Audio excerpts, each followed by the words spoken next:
노블레스 오블리주, 즉 귀족성은 책임을 가진다, 의무를 가진다라는 프랑스입니다. 이것은 귀족들이 부와 권력과 명성을 누리지만 그와 함께 사회에 대한 책임과 의무를 다해야 한다는 의미죠. 요즘 우리나라에 새 정부가 들어서서 각 요직의 사람들이 지금 지명되고 있습니다. 그런데 청문회를 통해서 그 사람들의 자질을 검증하는 가운데 어느 누구도 법을 어기지 않은 사람들이 없다는 것입니다. 그러다 보니 그 요직이 계속 비어있고 일을 하다가 그나마 심각한 법 위반이 아니거나 또한 그동안 내지 않았던 세금을 납부한 사람들에 한해서는 그 지명된 요직을 차지할 수 있도록 하는 것을 보았습니다. 하지만 여전히 많은 자리가 비어있는 실정입니다. 민주국가나 공산국가나 그 사회 지도층이라는 집단이 절대 다수를 차지하는 국민들 그 위에 군림하며 사는 그런 세상에 우리는 지금 살고 있습니다.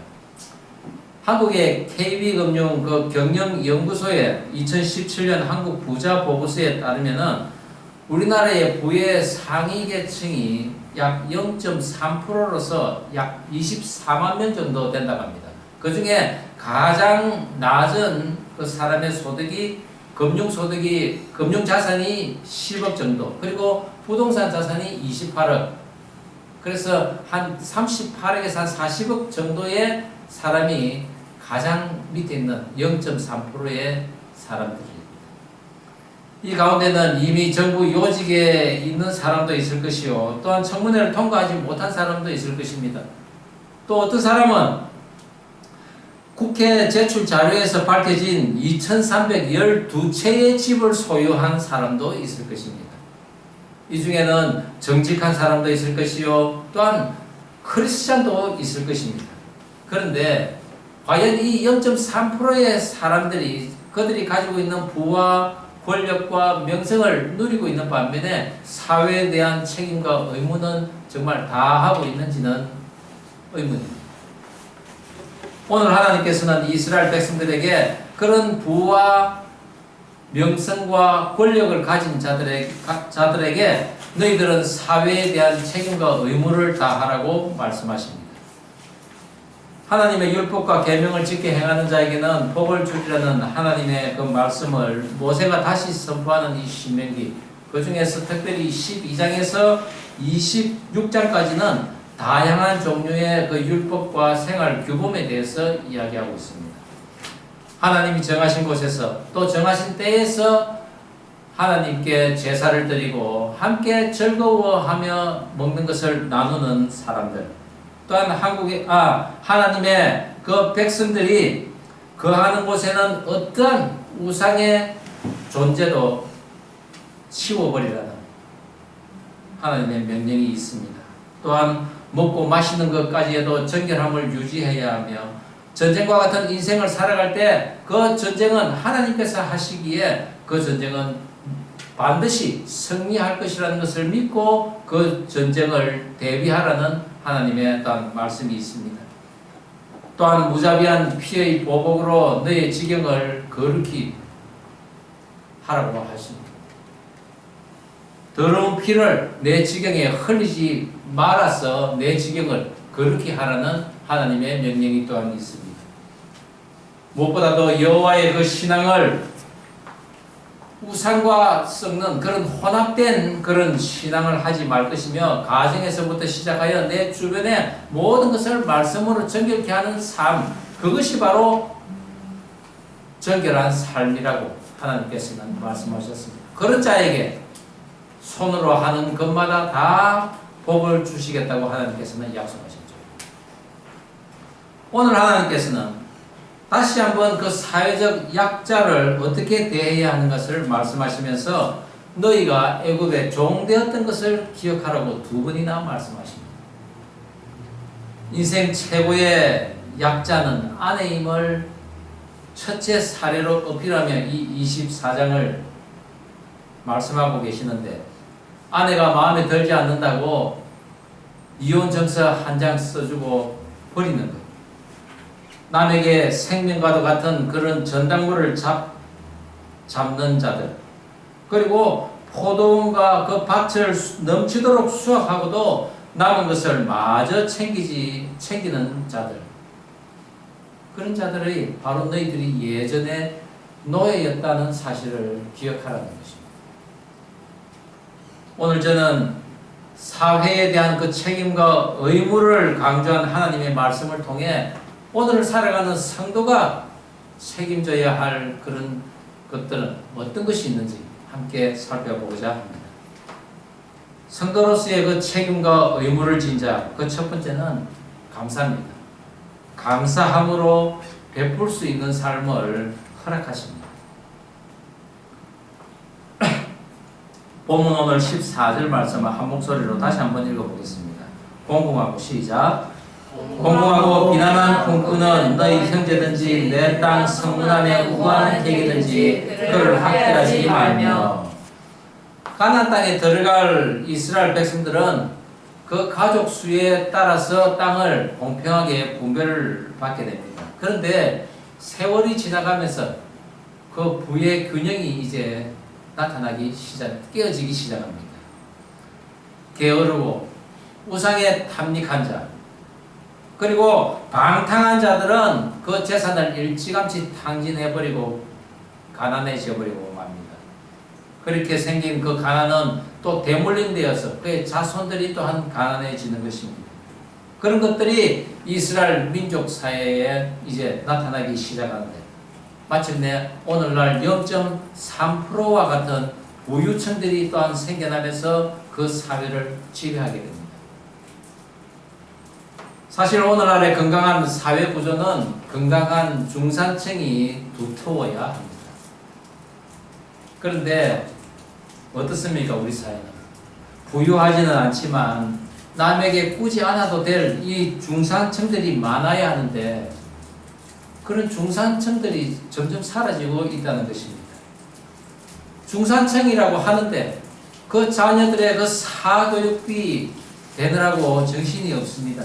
또한 아파트 구입했다고 새 집을 또 큰 집을 장만한다고 해서 그 아파트 대출금을 갚는데 허리가 휘어집니다. 그런데도 각종 미디어는 이 0.3%의 그 지도층들, 지배계층들을 끊임없이 보여줍니다. 그들과 같이 되어야 하지 않겠냐고 말합니다. 빨리 돈을 벌어서 더 넓은 아파트, 그리고 더 좋은 자동차, 화려한 옷, 비싼 음식, 그리고 해외여행 빨리 가야 하지 않겠냐고 사람들을 몰아붙이는 것 같습니다. 대다수의 국민들 이 0.3%가 되기 위해서 애를 쓰지만은 결코 그 그룹 안에 들어가기는 쉽지는 않습니다. 그런데도 어떻습니까? 그들의 생활 곳곳에서는 이 0.3%의 흉내를 내며 살고 있습니다. 그러나 실상은 점점 치열해지고 있는 이 생존 경쟁에서 언제 탈락할지 모르는 불안정한 그런 심정이 되어서 오늘도 거대한 톱니바퀴에 의해 마모되어서 쓸모없는 부품처럼 그런 살아가고 있습니다. 이스라엘 백성들도 마찬가지입니다. 가나안 땅에 들어가서 12지파 모두가 어우러져 살아야 하는데 그런 살아야 할 질서 그리고 하나님이 주시는 그런 공의의 법을 신속하게 버리고 맙니다. 그리하여 가난해진 이 백성들이 많아지고 이제 근처에 근접한 그 국가들의 또한 품꾼들이 모여들기 시작하면서 오늘날 난민들이 넘쳐나는 그런 모습의 사회가 되어버리는 것입니다. 이런 어수선해진 그 사회에서 가장 피해를 보는 사람은 당시에 가장 대표적인 약자인 여인들입니다.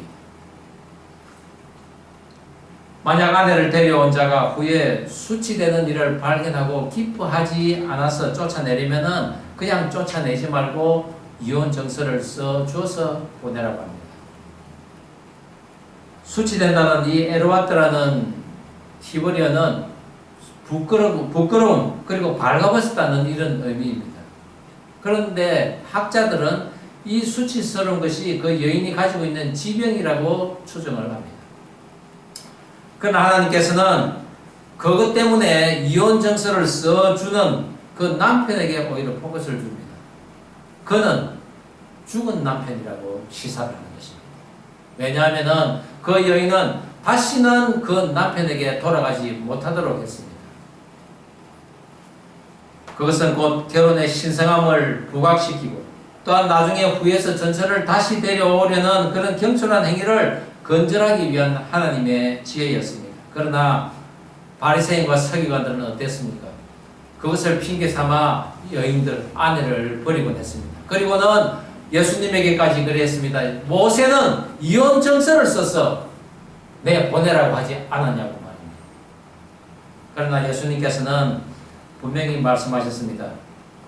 너희의 마음의 완악함 때문에 모세가 그래 했지만은 본래는 그렇지 않다고 말입니다.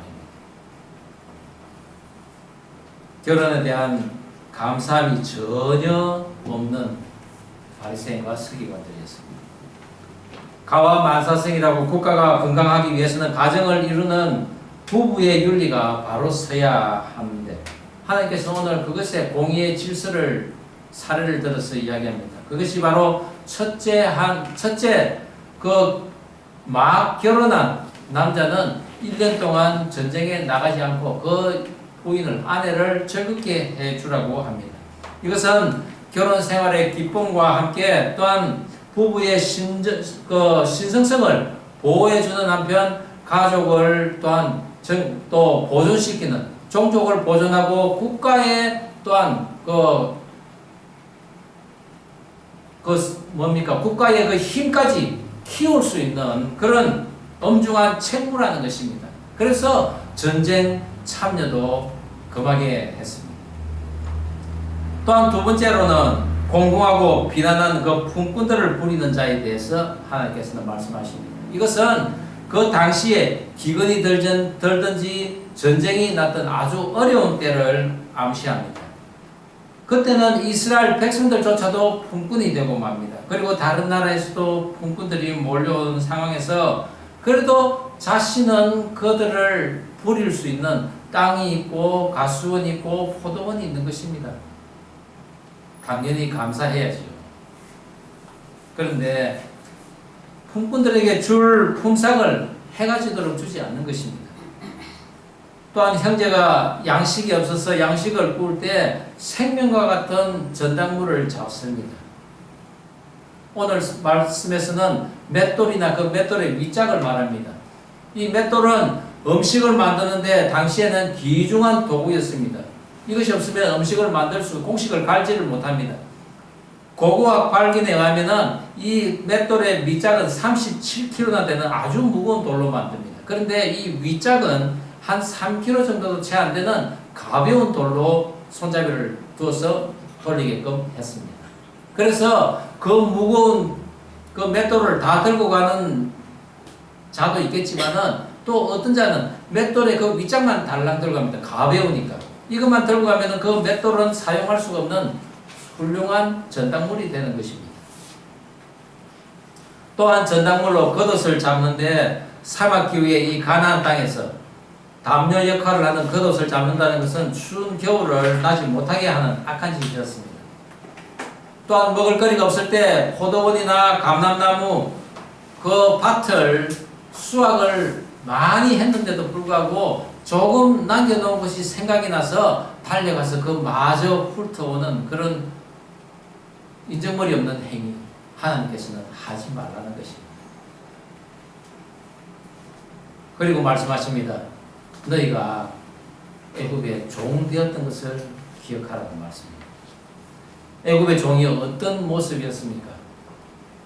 애굽에서의 그 출산 억제책에도 불구하고 히브리인들의 수가 늘어나자 그 애굽 바로는 그들을 국구성을 짓는데 그리고 피라미드 등을 짓는데 동원을 합니다.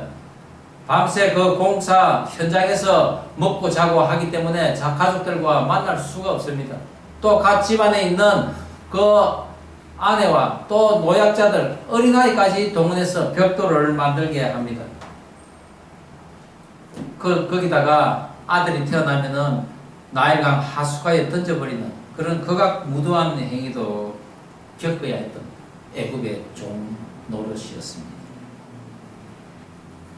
그런데 그런 종의 모습이었던 자들이 약한 자들을 그렇게 갈취를 하고 괴롭히는 것입니다.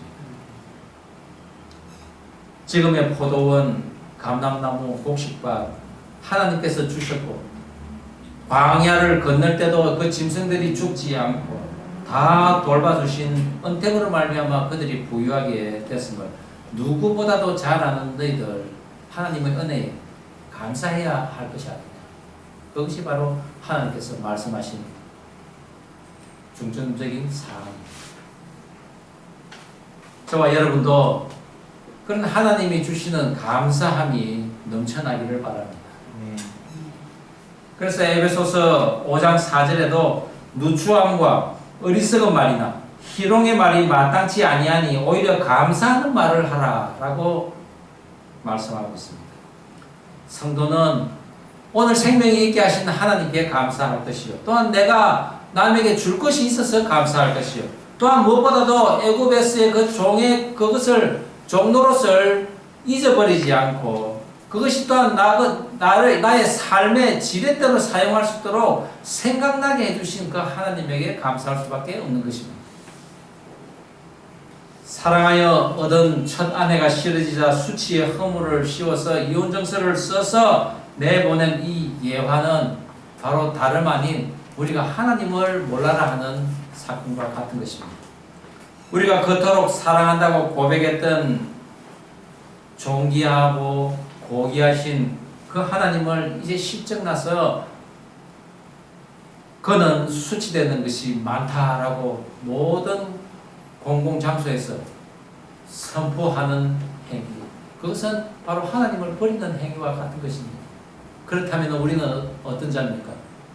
영혼으로 인해서 영혼의 죽은 자라는 것입니다. 그런 자는 다시는 하나님께 돌아갈 수가 없는 상황입니다. 그것을 하나님께서는 오늘 24장을 통해서 보이신 것입니다. 제 가운데 있던 우리를 향한 구원의 손길을 펼치시던 그 인내의 하나님에게 감사함으로써 나아가는 저와 여러분 되기를 주의 이름으로 축원합니다. 성도로서의 그 책임과 의무를 진 자는 또한 소망을 가져야 합니다. 그것은 인내를 동반한 소망입니다. 오늘 본문 18절 말씀 다시 한번 한 목소리를 읽어보겠습니다. 너는 애굽에서 시작.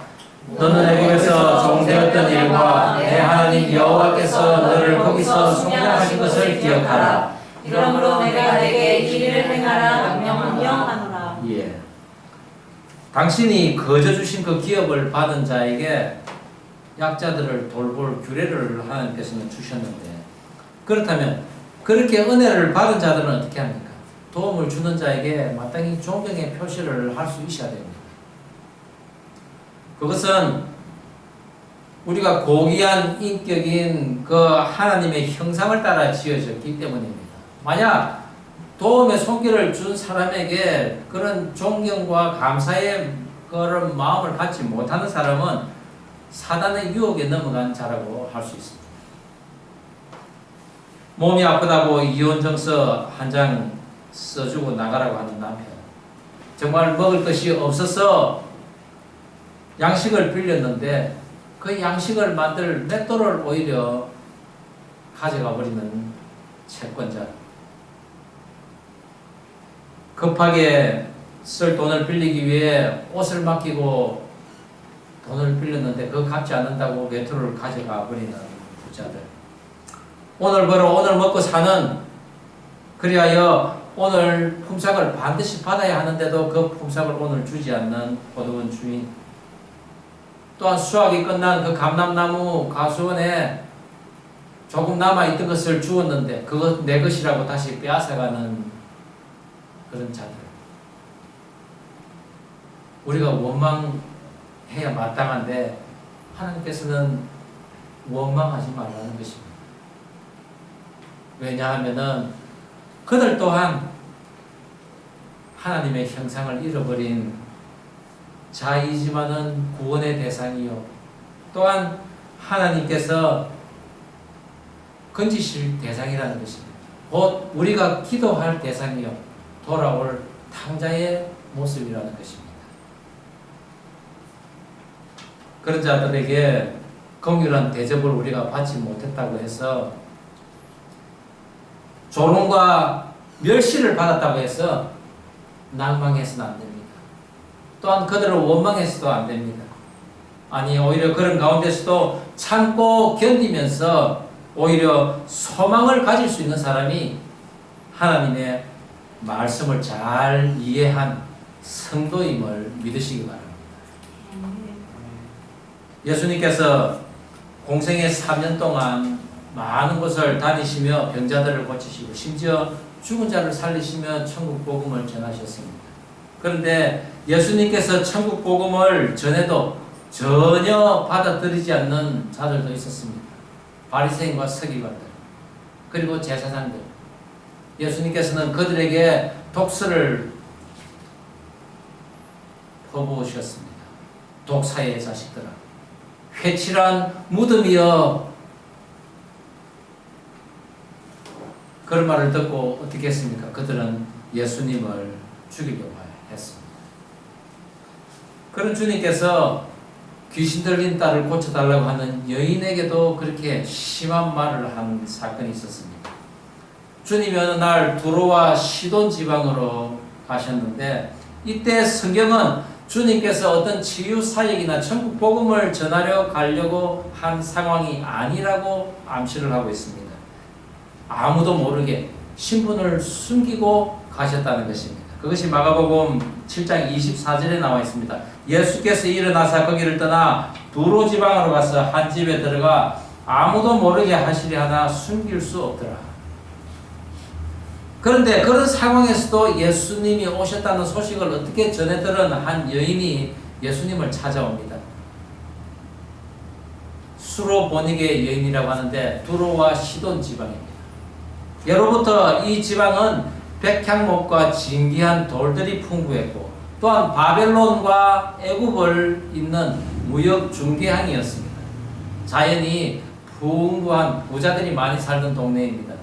우상 숭배자와 환락과 유흥을 일삼던 그런 자들이 많았던 도시들입니다.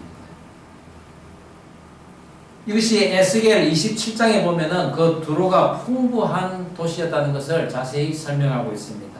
북이스라엘을 우상의 전으로 만들고 하나님의 사람들을 무참히 살해해서 그 북이스라엘을 피의 도가니로 만들었던 이세벨이 바로 이 지방 공주였습니다. 그래서 성경은 두로와 시돈을 늘 우상을 섬기고 사치와 환락과 방탕을 하는 도시로 묘사하고 있습니다. 이것으로 볼 때 이 여인 또한 비천한 그런 사람이 아니라는 것이죠. 조용히 오셨던 그 예수님의 소식을 들을 정도로 그 정보망을 가지고 있었던 부유한 여인이라고 추정된다는 것입니다. 마치 밤중에 니고데모가 조용히 예수님에게 찾아온 것과 같은 모습입니다. 그런데 예수님께서는 전혀 뜻밖의 말씀을 하십니다. 자녀로 먼저 배불리 먹게 할지니 자녀의 떡을 취하여 개들에게 던짐이 마땅치 아니하니라. 너무나 모욕적인 은사가 아닐 수 없습니다.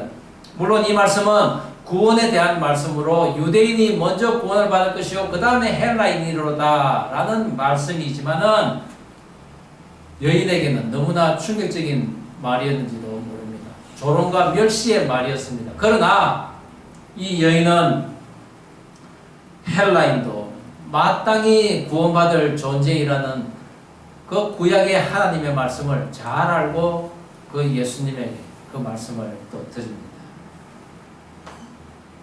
여자가 대답하여 이르되 주여 올소이다마는 상아의 개들도 아이들이 먹던 부스러기를 먹나이다. 천한 신분이 아니었을 이 여인이 개 취급을 받았음에도 불구하고 참아내며 예수님도 감탄할 만큼 지혜로운 말을 했던 것입니다. 이것은 그 여인이 귀신에 들린 그 딸 아이를 치료하기를 간절히 구하는 그런 간절함도 있었지만은 무엇보다도 예수님께서 내 딸을 고쳐주실 거라는 그런 소망함이 있었기 때문에 그것을 감당해낼 수 있었던 것입니다. 자신을 보정한 짐승인 그 개를 비유로 말씀하시는 예수님이 원망스러운 것이 아니라 그 여인도 자신의 그 과거를 또한 생각해 봤을 것입니다. 오랜 세월 동안 딸과 함께 온 그 어려운 시절들을 또한 생각하고 또한 그것을 이길 수 있겠다는 무엇보다도 이 예수님이 오셨으니 이제는 내 딸이 나을 것이라는 그런 소망함이 함께 했기 때문입니다. 그리고 마침내 그 딸은 나음을 입었습니다. 예수님이 바로 내 딸을 치료하실 분이라고 확신한 이 이방 여인처럼 나의 구세주시오, 나의 치료자시오, 기업을 주실 분이 바로 내 앞에 계신데 우린들 어떻게 소망함으로 그 어려움을 견디지 못하겠습니까? 저와 여러분에게도 이런 여인의 고통이 있었을 것입니다. 그렇다면 우리가 인내해내야 하지 않겠습니까? 어떤 조롱과 멸시도 참아내야 하지 않겠습니까? 왜냐하면 소망이 있기 때문입니다.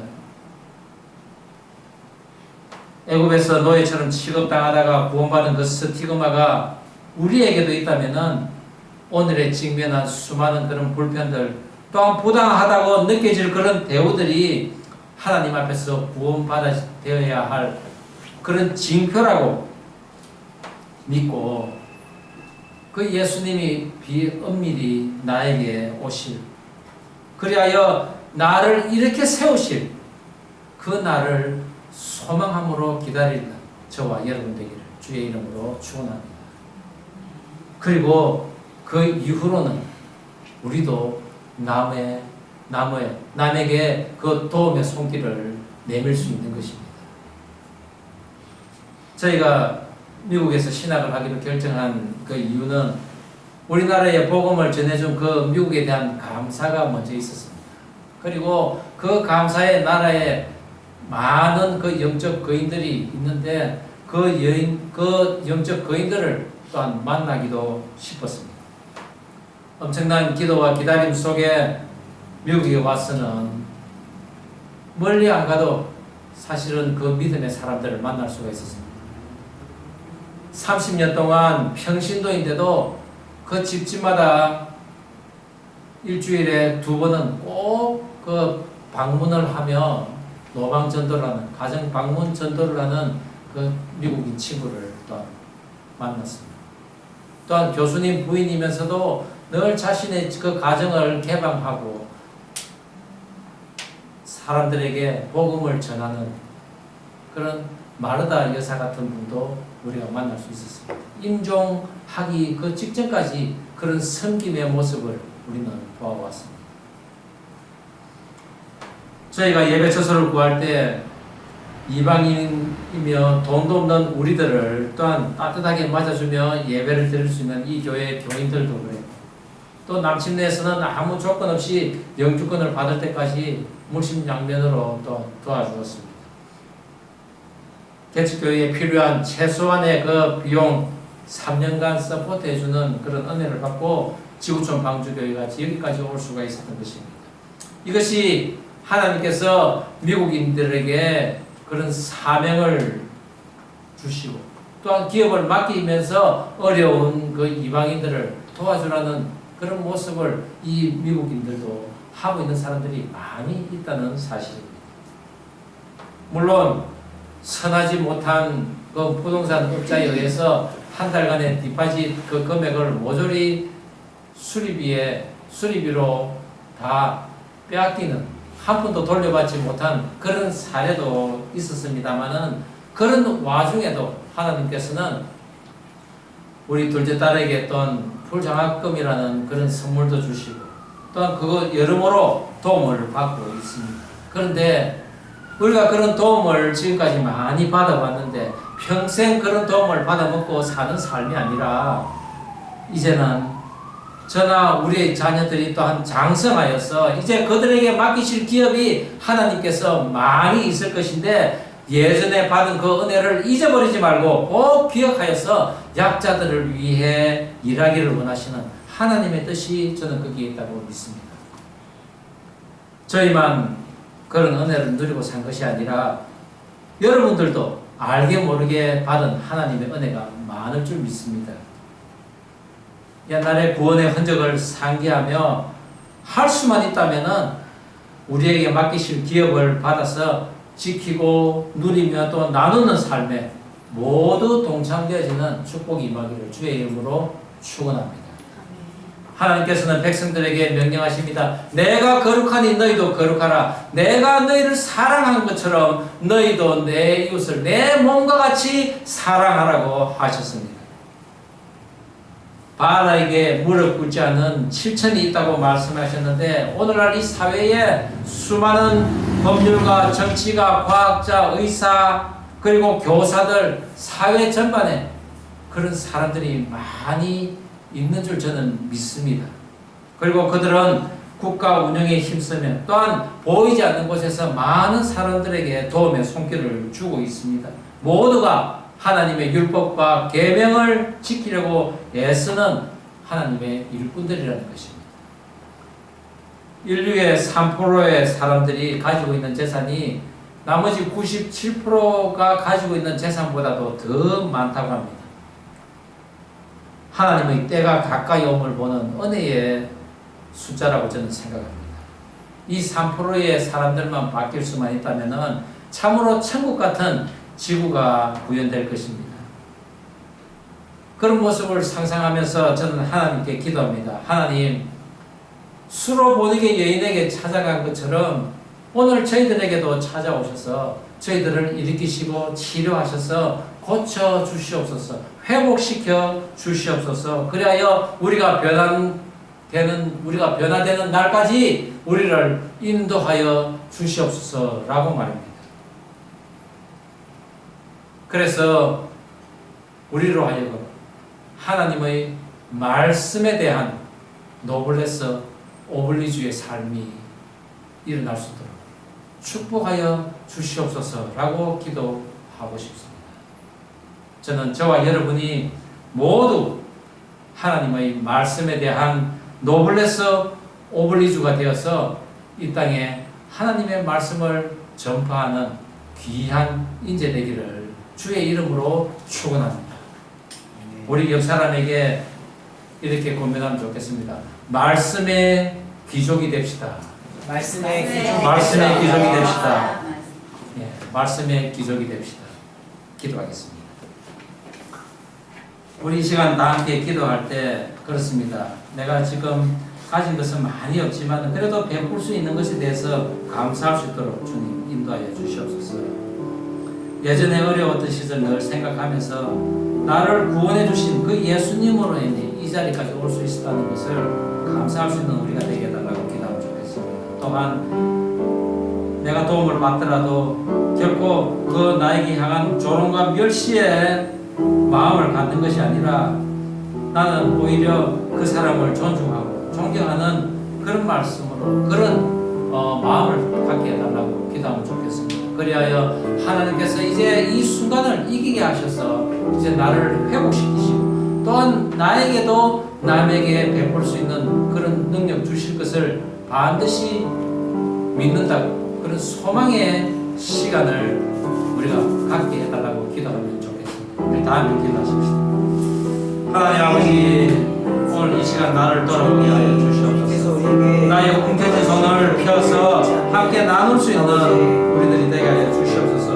그렇습니다. 예전에 제가 죄의 종로로 다닐 때가 있었습니다. 그것을 잊어버리고 마치 내가 아무 일도 없었던 것처럼 다른 사람들을 돌아보지 않는 그런 모습으로 살지 않게 하여 주시옵소서.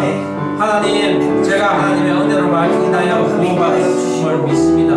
또한 그것으로 인하여 내가 이제 베풀 수 있는 그런 감사가 있음을 또 믿습니다. 언제 어디서든지 그런 감사의 손길을 펼 수 있는 내 자신 되게 하여 주시옵소서.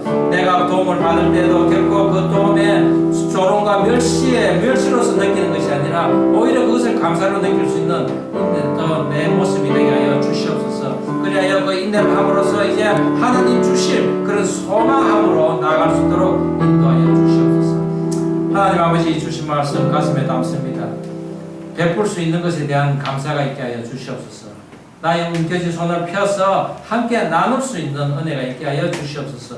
예전에 나의 어려웠던 시절을 생각나게 하여서, 예전에 내가 애굽의 종노릇 하였다는 것을 기억나게 하여서 언제나 남에게 베풀 수 있는 그런 모습과 함께 내가 도움을 받을 때라도 그것이 조롱과 멸시로 보는 것이 아니라 나에게 임한 하나님의 또한 일하심이라는 것을 믿고 머지않아 이렇게 세우실 그 하나님을 소망할 수 있는 우리 모습들 되게 하여 주시옵소서.